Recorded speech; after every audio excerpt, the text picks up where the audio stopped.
Welcome to the 12th episode of the Talent Intelligence Collective podcast. Before I intro this one, I wanted to remind you about an offer to all of our listeners from our sponsor, Stratagens. If you go to stratagens.com, that's stratigens.com, book a demo and enter the promotional code TIC2021, you'll get a discount and a free proof of concept. Anyway, back to the episode. In this one, me, Alan Walker, Alison, Ettridge and Nick Brooks co-hosted an episode where we spoke to Eric Moskowitz of Modern Executive Solutions. Amongst other things, he talked about his earlier career as a reporter for Bloomberg and how this set him up with some of the key skills needed for a role in talent intelligence. And we got into a deep conversation about the power of qualitative research. Oh, and Toby couldn't join us, as he'd taken up short-term residence in a bathroom, something to do with a neurovirus. So, although Toby wasn't having a good time when we recorded this, you should whilst you're listening to it. Have fun! Before we get on with the main event, I just wanted to remind you that this podcast is proudly sponsored by our friends at Stratagens, and here's a very well-spoken chap to tell you a little bit more about them. Stratagens gives HR leaders the data they need to transform businesses with the speed and ease required in today's world. If you're ready to make decisions that aren't lengthy, costly, one-dimensional, or based on gut feeling, visit stratagens.com. That's stratigens.com to register for a Wednesday demo drop-in and find out more. Hello, I'm Alan Walker and welcome to episode 12. That's episode 12 of the Talent Intelligence Collective podcast. Yay! I'm delighted as ever to be joined by my co-host Nick Brooks of Microsoft and Alison Ettridge of Talent Intuition. Say hello, guys. Hello, everyone. Hello. Hello. Unfortunately, Toby has picked up a neurovirus and for obvious reasons would prefer not to take part in this podcast from his bathroom. So we do, however, as usual, have a fantastic guest with us. And this time it's Eric Moskowitz of Modern Executive Solutions. Welcome to the podcast, Eric. Why don't you quickly introduce yourself to our audience? Great. Thank you so much. Again, Eric Moskowitz. I reside in New York with my family. And I'm a partner with a new firm called Modern Executive Solutions. Hell of a name, I know. And we are a bunch of partners and senior leaders from some of the big search firms and talent consulting firms you may have heard of, like Korn Ferry, Heidrick Struggles, etc. We've been in business for about 5 or 6 months, and so far, so good. Prior to that, I was a former business journalist and investigative reporter for a number of publications, including Bloomberg. And really happy to be here and hope I can add some value to the podcast. How exciting. I'm certainly looking forward to hearing more about the new business, as I'm sure are my co-hosts and listeners. So I think most of us are fairly familiar with the format of the show, but for your benefit, Eric, in just a minute, in Toby's absence, I'll try and do my best to lead us through the news section, highlighting the compelling and kind of thought-inducing hot topics that are happening around TI at the moment that we'll all get involved in and have a conversation around. Then I'll grab a coffee and put my feet up for a little bit whilst Nick and Alison fire questions at you, Eric, about your career and views on all things TI. So are we happy to proceed, guys? Absolutely. Wonderful. So this is normally where I go, Toby, you're up first. What's happening in the world of TI? But instead, I'm going to do this. And I'm going to caveat all of this. Toby, TI God, understands everything he talks about in the news. Me, random podcast host pretending to understand things. So bear with me, audience. So first bit of news that we came across, and Toby found these for us. He managed to do that this morning. There's an interesting piece around US workforce volatility in that it's the spikes at the moment, it's nearly 70% in quarter two of 2021. And that's according to Workforce Logic's latest predictive benchmark report. Now, how they get to that figure is quite complicated in terms of the algorithm around it. But in terms of that volatility piece spiking at 70%, it's kind of incredible. Some of the numbers that they talk about is the fact that that's causing this unemployment rate is right down. It's 5.9% in the US at the end of June, which is down nearly 50% year on year. And they give a nice breakdown of it, almost every job category in the US, and then rank them based on this volatility metric. and every single category in the top 5 has showed significant increase. And in fact, finance, which is normally the least volatile job category, was up 47%, which whereas was in quarter 1 of 2021, 70% of the category has shown some improvement, but now everything's up. So it's kind of crazily volatile at the moment. I think this is a really interesting one because they looked. I guess if you ask people what would you say are the most volatile sectors, the ones that they talk about, and this is all about change, right? The ones that they talk about would not be the ones I think that we would all say are the ones that they raise or their findings are. So this is a new platform. It's called Workforce Logic, I think. Yeah, that's right. And they talk, which I guess is based on job adverts and demand. But they talk about public safety, they talk about skilled trade, and they talk about the military. And I'm making a massive assumption here, but if you said to me, what are the most volatile, kind of functions, none of those 3 would leap to mind. And I just think that's really fascinating.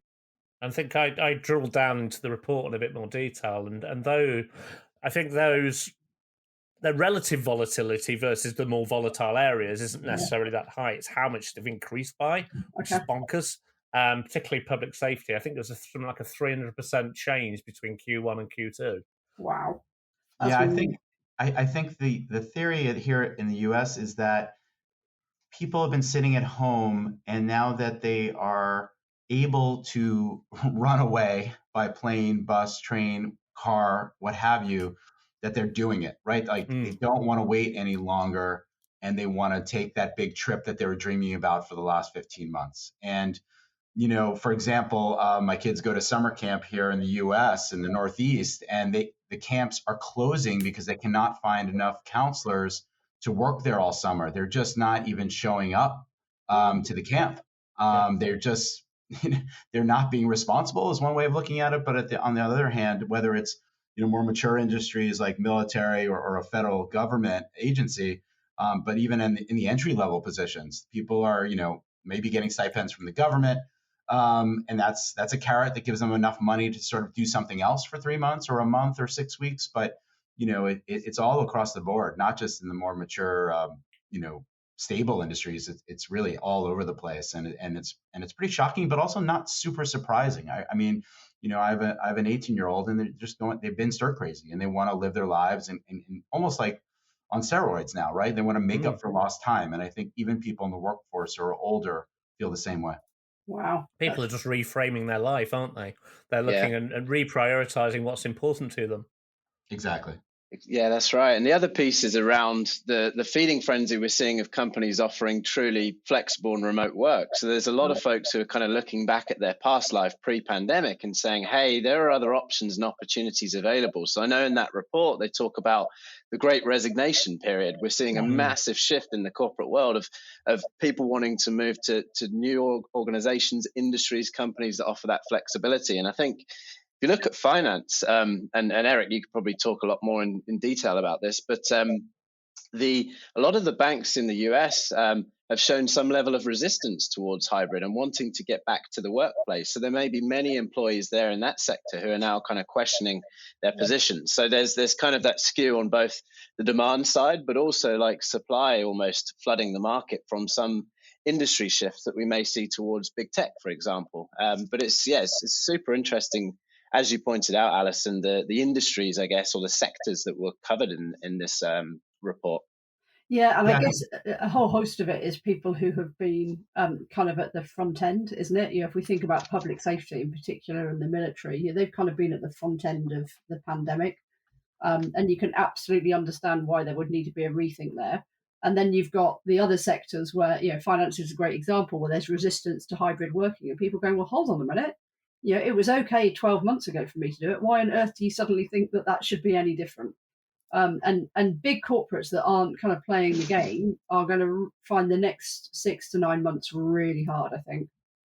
Yeah, in financial services, they are definitely the most draconian in terms of going back to work. I'd say most big financial services banks, private equity firms are either back in the office full time or will be after Labor Day in the US. And therefore there's a lot of people who are like, well, I don't know if I want to spend 80 or 90 hours a week doing that anymore. I think they're reassessing what's important. Is it making, a maximum income, or is it having a higher quality of life? And whether that's right or wrong over the long term for their careers, that's something that these big firms are considering and probably reevaluating right now, because obviously you look at technology firms that are going mostly fully remote, or at least, work hybrid or home hybrid first.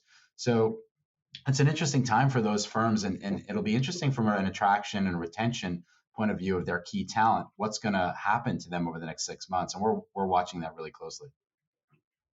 Really interesting. One thing I found really interesting was, as well as doing the analysis by sector, they also did it by state in the US, and there was an interesting correlation between vaccination rates and employment volatility by state. So, i.e., the lower the vaccination rate, the higher the employment volatility. And there's a really obvious correlation on the chart that they presented between the two. Whether that's causation, who knows? But there's certainly a correlation between the data, which is interesting. Mm. So the next bit of news. Sorry, what was that? I said, what else have we got, Alan? Sorry. Yeah, I was just about to tell for us. more headlines. There you go. So the next bit that Toby's put on our radar is around Saudi Arabia. So they've seen an 87% drop in foreigners leaving the job market. So Saudi Arabia saw 17,000 foreigners leave the labour market during the first quarter, compared to 137,000 between the third and fourth quarters of last year. So that's a decline of more than 87%. What I found more interesting about this, and something I never knew about Saudi Arabia, I knew they had a relatively large foreign worker labour base, but 6.65 million of the workers in Saudi Arabia are foreign workers. And again, I wasn't really sure of the context there, not knowing exactly how big Saudi Arabia is, but they make up something like 70% of the workforce.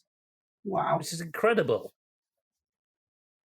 Wow. Yeah, the country's population, isn't it about 35 million, I think? The total population, not even workforce, right? So that's a very high percentage. So I thought that was interesting. I don't know what it means in the context of this particular podcast, but I thought it was an interesting bit of data that Toby had found for us. Yeah, and it's interesting. I'm not sure. I think there's a whole bunch of more questions you'd want to get out of it. Why are they staying? What are the major industries? And what are the industries doing that means it's changing or not changing? And how has hybrid working, for example, been a thing in Saudi Arabia, or have they just kept offices open through? I don't know enough about what has happened there to comment in an intelligent fashion, I don't think. No, me neither. Okay, let's skip to the next one then. The next one, okay. The next one is much more relevant, and I think this will certainly appeal to you, Alison, that in the Lagos state government has revealed that it's formulating a data system for the labour market, as well as scaling up skill development capacity across Lagos state, basically. This is my most favourite article of the month, without a doubt. It's just, we kind of waffle on quite a lot about how labour market analytics affect everything from foreign direct investment into a business to your ability to attract startups and scale ups, and the impact that this has on your country as a whole, particularly in the tech space, is huge. And I just think it's really exciting that the government is going, hold on a minute, how do we do this? And what I'm hoping we'll see, and this kind of ties in a little bit to one of the other articles, what I'm hoping we'll see is that there's this bridging gap between education, youth unemployment, demand for skills, and job creation. Because actually, if they can get that right, there's a really interesting opportunity for Lagos, I think. So for the relatively uninitiated, Alison, by them doing this and creating this data system for the labour market, does that quantify things basically for people looking to come into that particular market, open offices, hire, etc., etc.? Yeah, I think have a better understanding of what that labour market looks like, and it's much more measurable. Yeah, so I guess it depends a little bit on the data that they're going to gather, and they don't really tell us much about that. But there's something about lots of governments gather quite aggregated data around their workforces, with a real focus actually on blue collar data in particular, and not necessarily through a skills lens. And so if you think about a business that's looking to kind of grow anywhere in the world, one of the things that they will look at is business risk. They'll look at economic risk. They'll look at grants available from country, and they should be looking at skills availability to grow their business. And it's really neat that Lagos are then talking about being able to quantify the skills that they have in their business and also in their country, and also how they're going to close the gap. Because we hear all the time about this gap between education and what business actually needs and demands. And this could be a really useful way of them understanding what they need to do in order to drive job creation. So something that caught my eye, which sounds really unique, is the connection to the tax ID. So in theory, they can look at the cost or the value of skills, and they can also look at things like compensation inequities across different kind of talent pools and skill divides.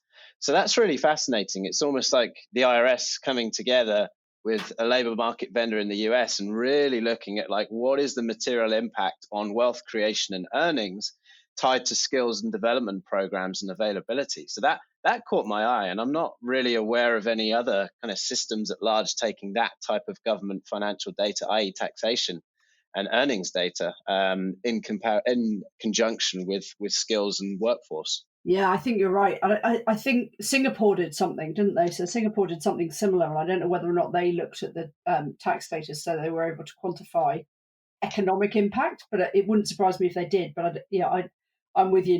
No platforms are looking at that. I think it'd be pretty hard to get the IRS to play with us, or UK Gov, if I'm completely honest. But to do it at a country level is economic benefit. How do we drive this, and how does it lead to, I guess, sustained growth? It smacks of a long-term approach to labour market and not a short-term fix, which I think is what's quite interesting. And I think to your point, it feeds into being able to encourage kids into the right careers, or into careers that are going to pay them correctly and help them go on the right learning path, which leads nicely into the last bit of news that we wanted to discuss and sum up, was around this piece that there's a certain level of hypocrisy of the UK youth labour market. So this is an article in FE News, which is a news channel for the future of education. And it states that many young people are not taught core language, maths, and computer skills. And as a result of that, school leavers are, they're ill-equipped for the challenges that await them in the big wide world of work. And we're seeing that there's a massive disconnect between the education system and the job market. Now, for me, somebody who's worked in recruitment for about 20 years, that's not a major surprise to hear. But it's the fact that we still haven't tackled those things, given the amount of information that's readily available, is kind of a bit of a shock to me. And that we try and position ourselves as being quite progressive as a nation in the UK. But our education system is still fairly traditional, and it's kind of reactive rather than being particularly progressive. Yeah, there were two things that jumped out at me when I read this. So one a bit linked to what you saying, Alan, is really, why on earth is this newsworthy? We've kind of known this for a really long time, and that's not dismissing the article. It's just this is not new. We've been talking about this gap for ages and ages and ages. And I'll put it into context. So I don't know quite what this exam is called now, but the common entrance exam that I took some 32 years ago, is exactly the same today as it was 32 years ago. And yet the skills that you need now are completely different. So it's just like, really? What on earth needs to change in the curriculum to kind of help the government see the difference? And then the second thing that smacked me was they talked about 3 ways to implement sustainable change. And the first 2 were about employees changing and not about changing the UK syllabus to reflect what's going on in the job market. And it was like, that almost kind of sums up the circle of frustration that we sit in, I think. Is this a similar problem in the US, Eric? Yeah, I mean, unfortunately, yes. I have a couple kids myself in the public school system, and yeah, I'd say it mirrors it almost exactly. And it frustrates me based on the recruiting market, and I know what job skills and characteristics sell in the market and where the demand is for roles, especially in technical roles. And it is not being taught in the U.S. public school system. You would have to take extracurricular classes or things like that. Obviously, there are exceptions. There are some great public schools there, but I'd say even the private schools fail in many instances to properly be technical based on where the job market is. There's definitely a disconnect. Kind of being kind to the world of. Sorry, go on, Alison.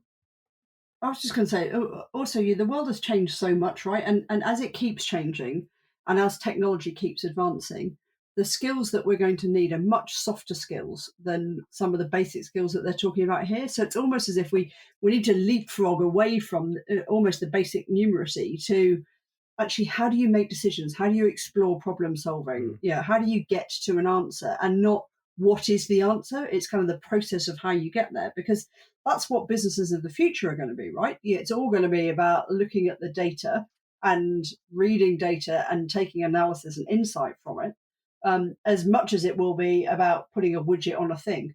And I think there are massive catch-ups to go. And I talked about Singapore earlier. Actually, it feels to me like they are a step ahead on a whole bunch of this stuff, and looking at what business needs and then making sure they've got a labour market that can fulfil that.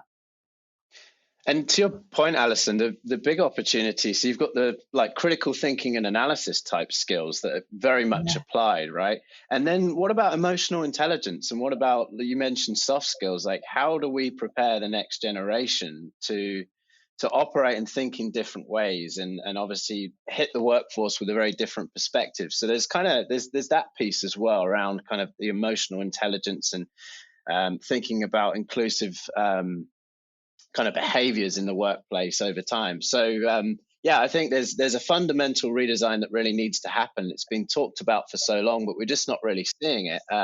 But some things we are seeing, especially in the UK, is a lot of technical colleges that are starting to do partnerships with the public sector and offer internships and placements and very much more vocationally aligned curriculum. So you go and study computer science, or a watered down version of, and it's in conjunction with a large tech company. So you can see kind of the application of your work, not just the theoretical side. But that's in very short supply still. I think more needs to happen. But there's a fundamental redesign of education, I think, really needs to get kickstarted. And it has to be said, because you could chase particular skills. So you could say, let's train people in how to develop in Python, for example. But the problem is, by the time, Python's probably a terrible example, but let's say a skill only has a certain shelf life, that kind of hard skill. So you could start at 11 and finish at 16 learning that skill, but by the time they've learned it and they go into the labour market, it might not be relevant anymore. But all of those other things like critical thinking, being analytical, and empathy and emotional intelligence, there's much longer shelf life on those things. They're almost a forever thing. So it's definitely a balancing act. Yeah, it is worth noting that organisations like Microsoft, Nick, and I'll kind of blow your trumpet for you a little bit, are doing a whole bunch of stuff in this area to try and kind of promote learning and development and creating partnerships. So it's not that the big corporates aren't trying; they really are. It's just there needs to be a bigger fundamental shift, and somebody needs to be brave enough to do it. Agreed. Yep. Well, listen, guys, that's enough of the news. I can take a deep sigh and relax for a moment. And whilst you, Alison and Nick, chat to our guest, Eric. We've heard Eric's views on what's happening in the world, but now we want to know more about what's happening in his world. So I think it's time for you two, our interview extraordinaires, to step up to the plate. So, Alison, Nick, over to you. Cool. So I'm going to kick off, but actually this is a Nick and Alison question, really. Both of us absolutely love the fact that you used to be a reporter and a reporter for Bloomberg. And I'd love to, hear more about that and kind of what you focused on. And then, B, understand how on earth that then led you into this world, and then C, understand what are the learnings that you kind of bring from that. And I'll try and write down A, B, and C so I remember them, but I'm hoping Nick will if not. Yeah, I'll do my best here, Alison. Thank you. You know, I started in journalism in college and just kept going with it. I appreciated the importance of keeping, whether it's big government or corporations, in check.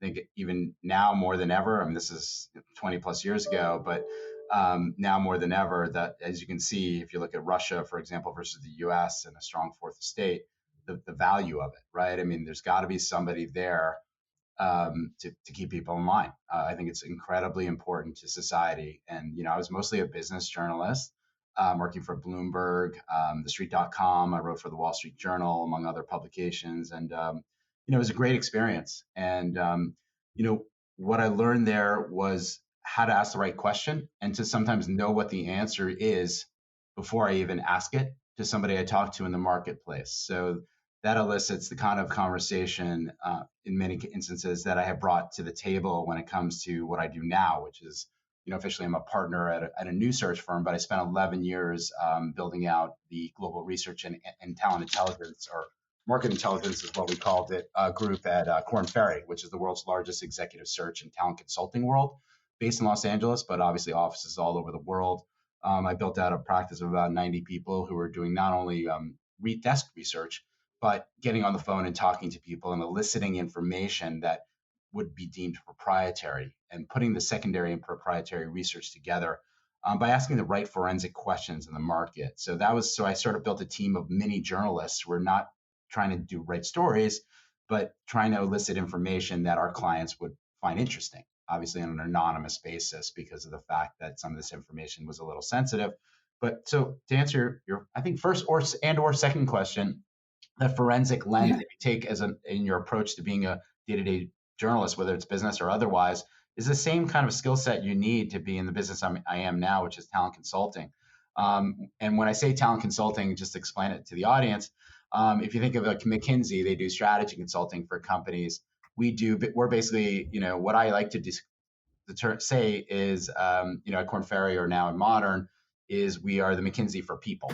So we are trying to figure out how clients should align their talent, what type of talent they should hire, what their competitors look like from an outside-in perspective in certain areas, whether it's finance, their risk division, their cyber division, what kind of digital transformation can they take from a customer experience point of view, for example. Like if you look at some of the work we do with some of the global banks, it's around their digital journey and how they can have a consistent approach to all their omnichannels that touch their customers. And that's still, you know, a big problem for certain companies, banks, insurers, you know, having that footprint that is consistent across all their channels, whether it's mobile app, web, customer service on the phone still. All that stuff has to be consistent and the information has to be there from an intelligence point of view, but also a digital and analytical point of view. So there's a lot of overlap, and I find it fascinating to talk to clients on a regular basis about some of these subjects, but it all comes down to some of the basic building blocks that I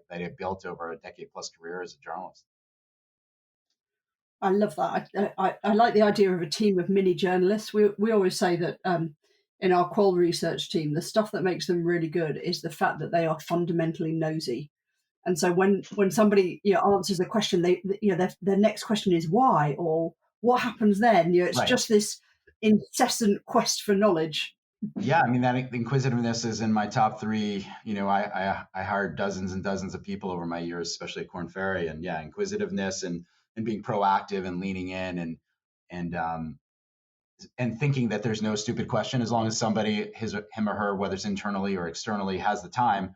There are no stupid questions, and you know, you might ask the wrong question, but eventually you're going to get to the right answer. And I think taking that approach is a great skill set in anything you do, you know. So as a takeaway for the audience, I think, you know, never being afraid to ask a question, no matter where that person in your perception, you think they sit in a hierarchical point of view. People are surprisingly receptive. And then most importantly is being a good listener. Don't ask too many questions. Let somebody expound on what they're trying to say to you, because ultimately that's sometimes how you can get to where you want to go, by steering them and then just shutting up and letting him or her talk. So those are some of the things I picked up over the years that I found super helpful.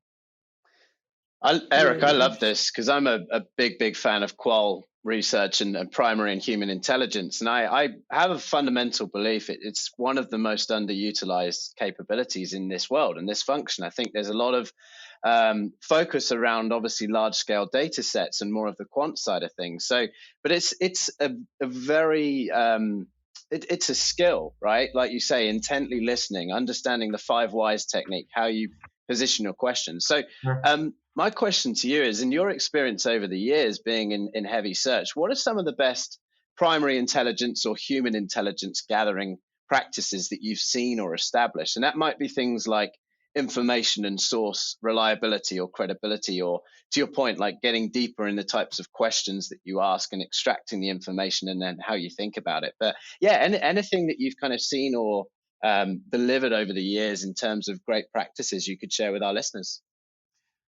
Yeah, no, I think whether you're working in a large scale information gathering environment or a smaller scale, consistent collection of information by asking a consistent set of questions to us, whether I was working at the biggest search firm or now in a much smaller fledgling operation, having our teams ask the same questions in the market is super important. And then even more important, and surprisingly, this is probably the biggest problem in most companies that I've ever worked with, is the data integrity side on the back end, and making sure that people, no matter how mundane any worker thinks it is, including myself, getting that data and consistently into whatever CRM you're using, to me, I think is the most important thing in terms of talent intelligence in any initiative that I've built in the last 15 years. It's always a struggle.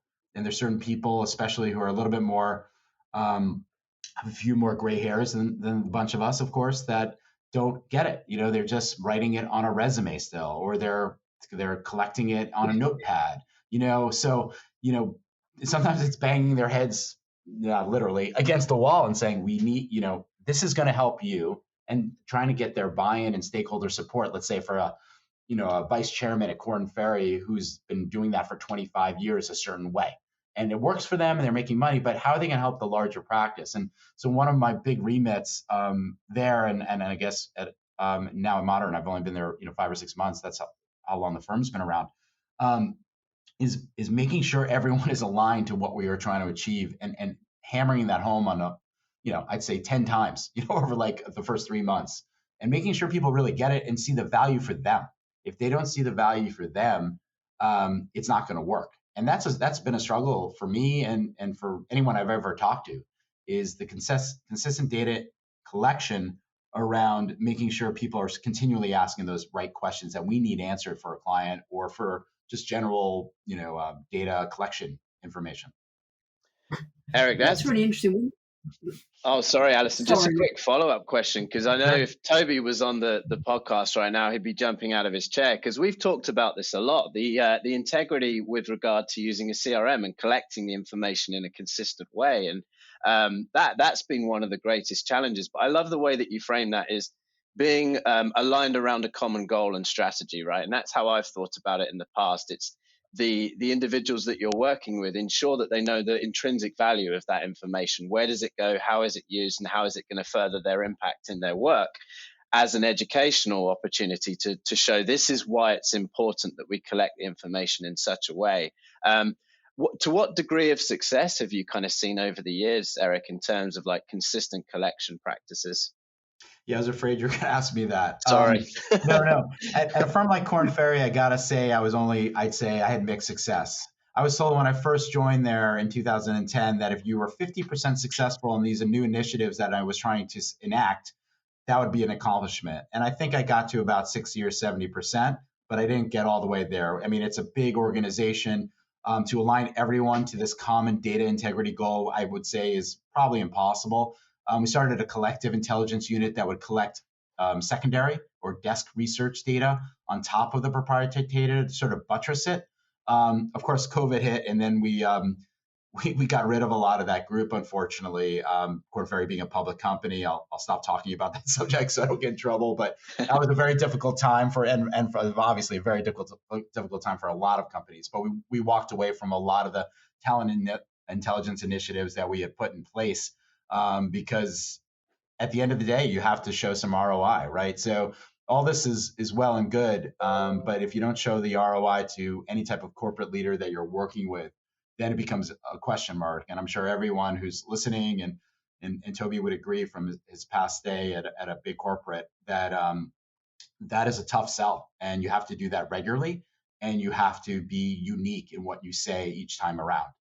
These are the new data sets that we're collecting, and this has helped us win XYZ business. And if you don't explain it like that, you could have the most amazing visuals, but if there's no dollars attached to it, it becomes a problem. Yep.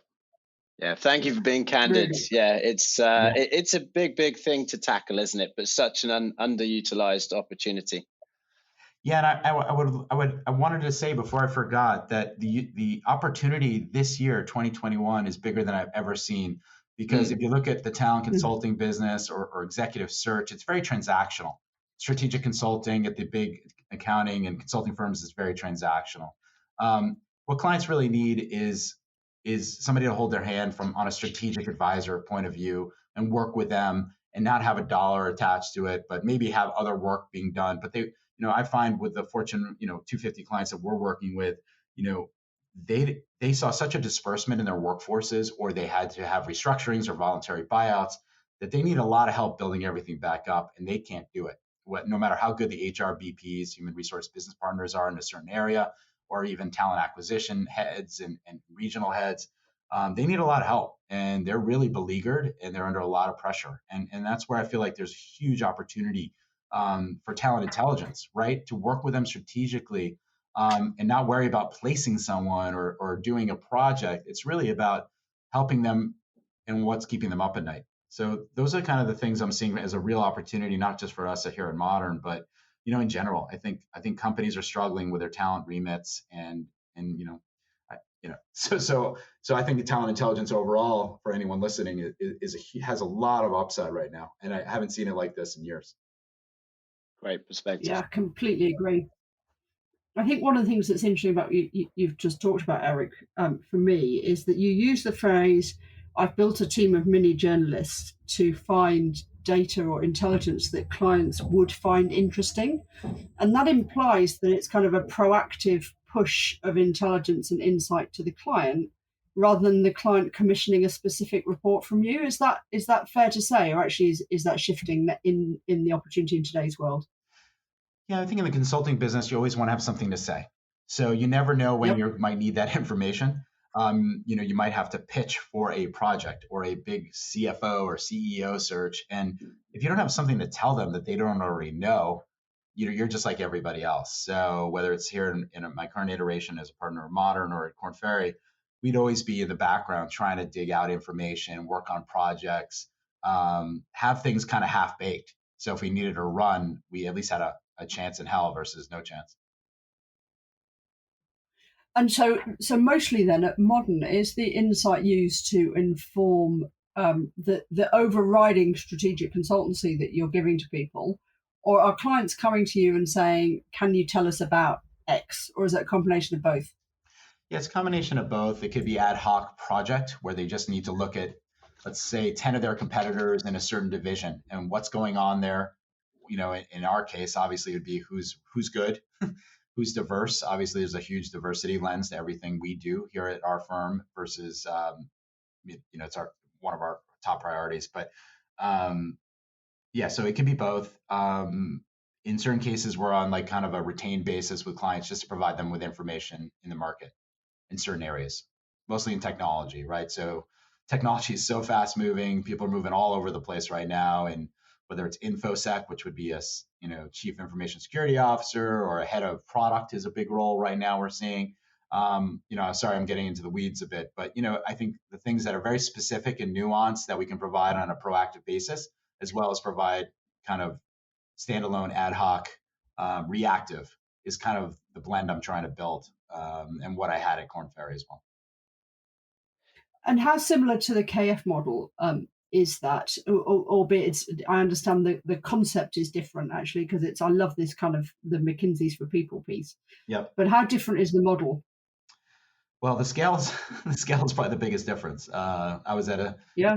team of 90. Now we're at 1.5, 2. So we're doing a lot more with less, I guess is the way to put it. But it's been surprising what we've been able to accomplish. We're just working our butts off. I mean, new company and very exciting. And we have a great list of clients. I hate tooting my own horn, but it's been really fun and exciting. But we're working really hard, and vacation has been an afterthought in the first 6 months. So hopefully I'll take a few days at the end of the summer. But it's been exciting and challenging, and I think that's what I wanted. And I think at Korn Ferry, the model was similar, the goal was similar.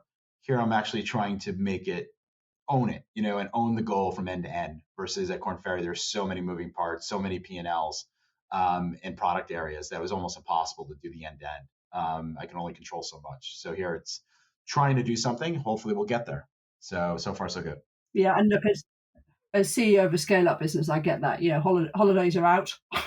Vacations don't happen. But the satisfaction that you get from seeing stuff work and stuff having an impact and being kind of almost closer to the coalface, particularly in some of the big enterprise businesses, is just really exciting, isn't it? Yeah, I mean, there's a lot less layers, right? We're talking to the CFO, and we're trying to help this, chief. I don't know. I'm trying to be careful what I say here, but the head of a retail bank, and help them just on a day-to-day basis work out a game plan that they can use with their key stakeholders, and that's always fun. I mean, that's kind of the stuff I like the most, because it's actionable. We're providing value, and sometimes it leads to obviously a lot of other opportunities for us. I'm not going to lie, right? If we're in a strategic basis, it opened up the doors for all the transactional stuff that is the bread and butter of obviously what we're all trying to do. Is your entry point a business leader? Is your entry point CHRO? It's both. It could be both. Okay. It could be either or. It really depends on where the pain point is. Really interesting. Sorry, Nick, I'll be quiet. I just took over again. No worries. You're on a roll. Didn't want to get in the way. So Eric, curious to know with these types of high touch client engagements, how you think about helping the client almost triage and diagnose either issues or opportunities in their business versus kind of what they see in the competition and the landscape at large. I'm imagining it's a culmination of both, but do you have a kind of lean towards like looking at internal analysis of your clients first and then thinking about how the market opportunities could translate? Or is there anything you could share there? Yeah, I think it's, I mean, thanks, Nick. I think it's the other way around. We kind of like to go outside in the sense that we don't want to pretend we know what's going to be the fix for them right away. So what we'll do is we'll look at the external landscape for them on whatever the pain point is, and show what best in class looks like. So it's no surprise that Capital One or Amex or whatever have very good customer experiences, or relatively good, or Chase even compared to, let's say, another bank, which I won't name.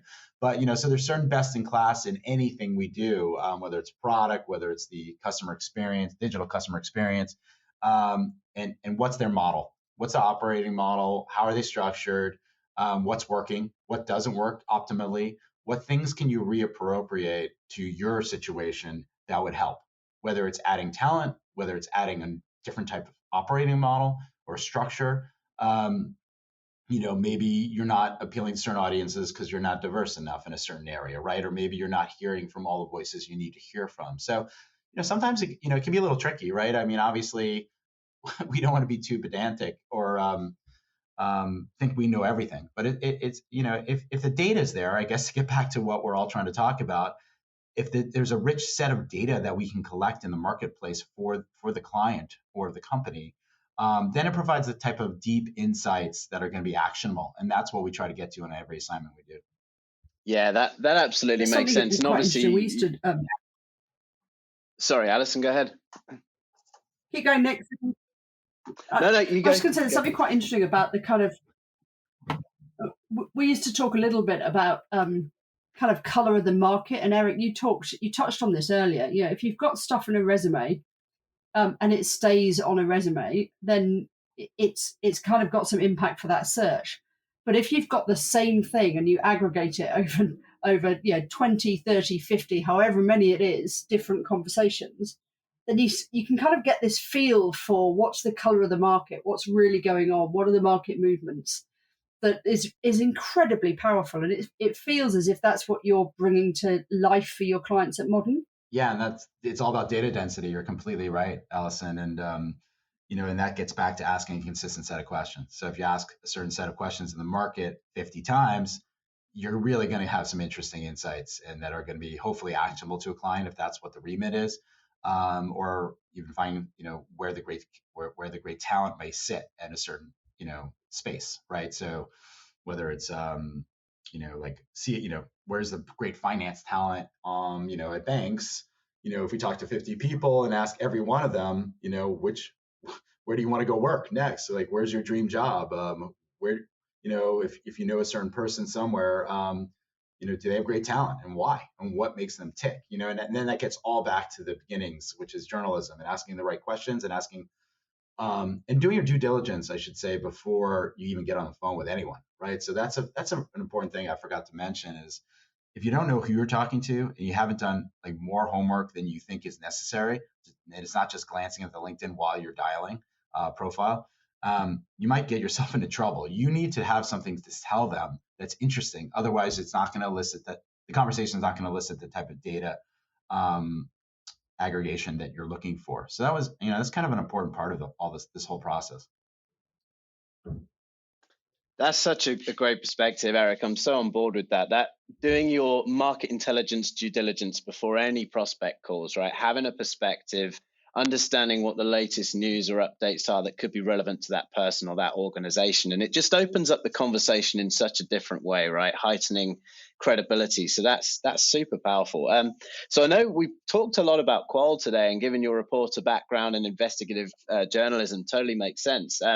But curious to know, do you think about other third-party data platforms, vendors, or solutions, or is the real kind of sweet spot on the value of your organization about that first-party collection and the structuring of which? So do you think about third-party tools, sources, data as well? Less so in our current iteration because we don't have the people power. But at Korn Ferry, we did set up this collective intelligence group where we mined a lot of data sources like Capital IQ. We obviously had an API with our LinkedIn relationship.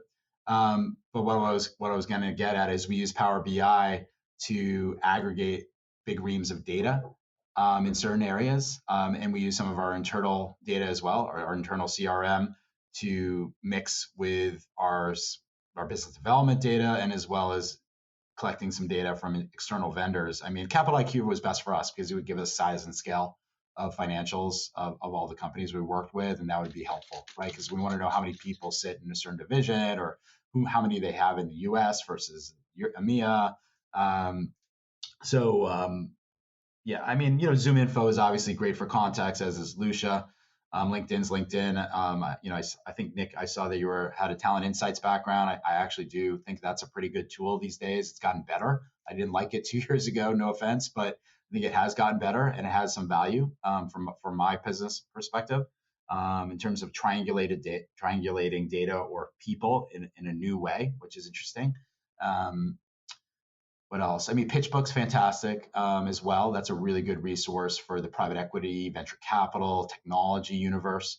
I can go on and on. There's a lot of databases out there, but those are the kind of ones. BoardX is good from a diversity board lens as well. Those are probably my top 4 or 5, to be honest with you. I don't know, are there any others that you've heard of that you've heard good things about? Or, there's the Crunchbases, obviously, of the world, but I'd love to get his opinion. One of my personal favorites on the thread of financially focused tools was CB Insights many years ago, and just the CEO and the types of thought leadership that they put out as well, and how they use their data is just second to none. So if you haven't checked them out, at least get on the mailing list, because it's Anand Sawal writes some pretty incredible thought leadership. But yeah, I think we've talked about this before, Eric. It's different tools, platforms, and data sources have different utility. It depends on the scenario, right? There are certain strengths of, for example, LinkedIn data in some markets and less so in others. So it's about kind of when you apply the right data set or the right tool, and whether you'd use PitchBook or Mattermark if you're looking at kind of deep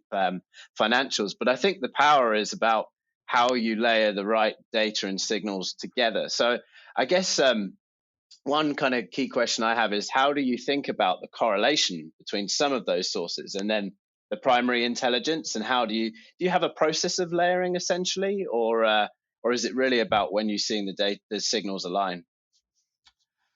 Yeah, it's a little bit of both, and it really is dependent on the project, so it's very situational. But it's a great question, Nick.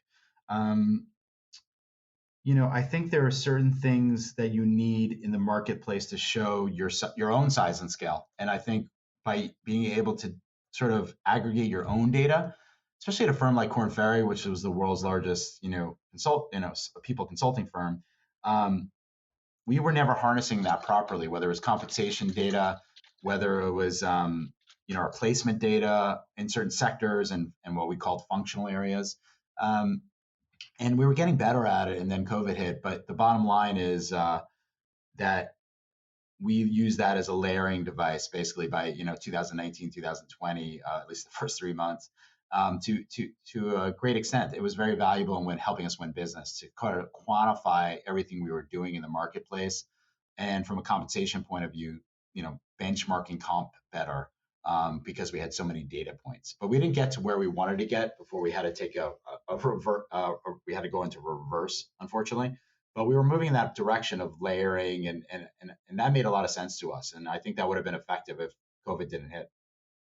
Absolutely. Yeah, it's kind of put a stake in many projects and initiatives, right? The world kind of went on pause all of a sudden while we figured out what to do next and where to go. But kind of tying that together to some of your earlier statements, one big question I have really is, you talked about how the pandemic in the last year has almost accelerated the need and the value of talent intelligence. And I completely agree with you. I think just the ability to learn and gather more perspective and help customers and help businesses think through these challenges that are happening in real time. But beyond that, what does the future of talent intelligence look like for you, Eric? What are you excited about, and whether that's within your organization or outside of? Love to hear more there.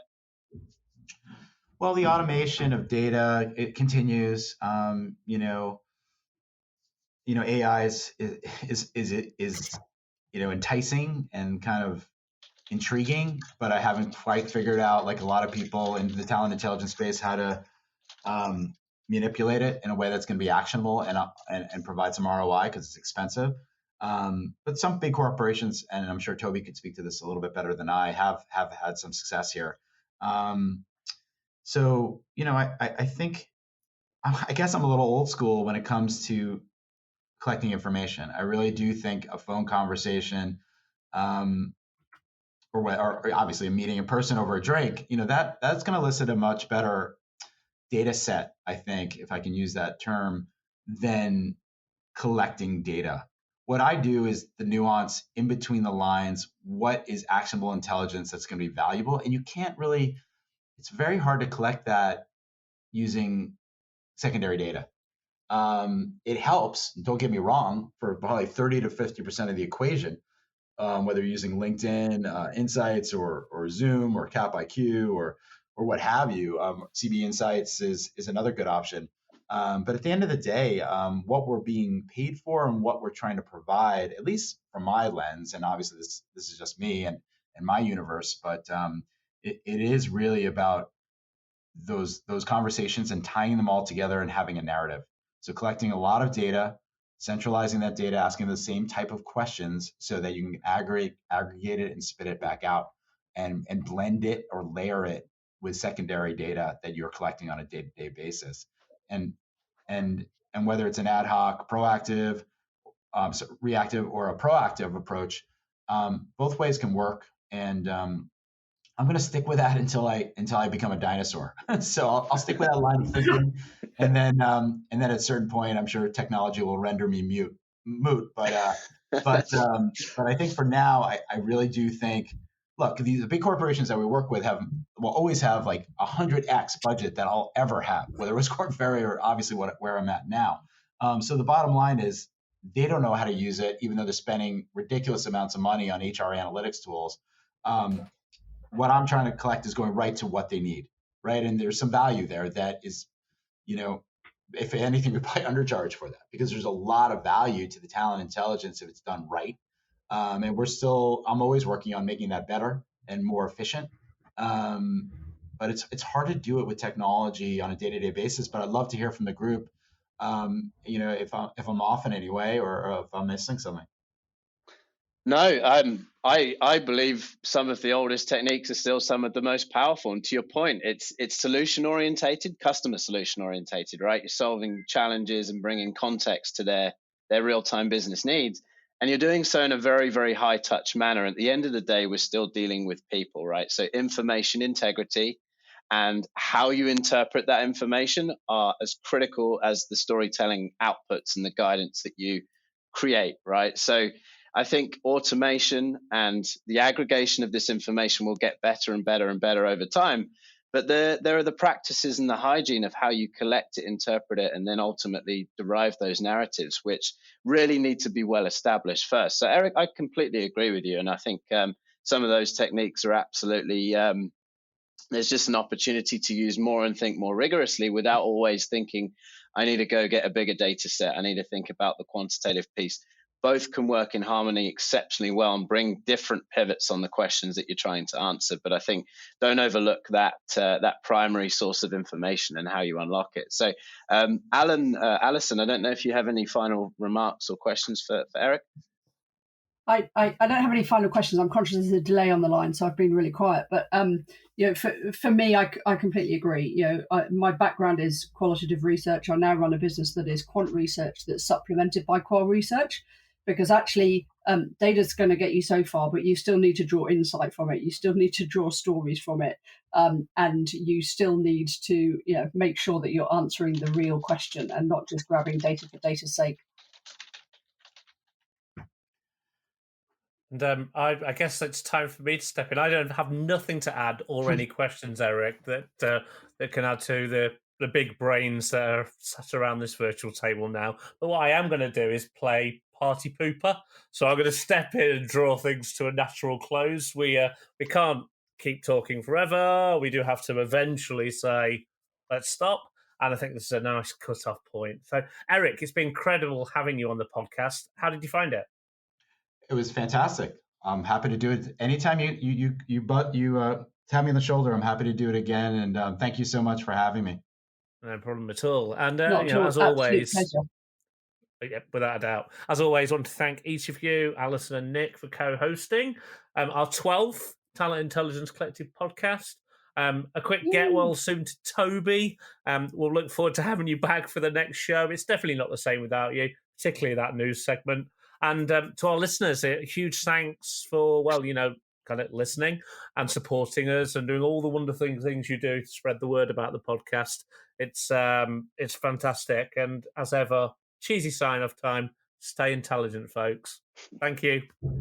Thanks so much. Bye-bye. Thanks, Eric. Thanks.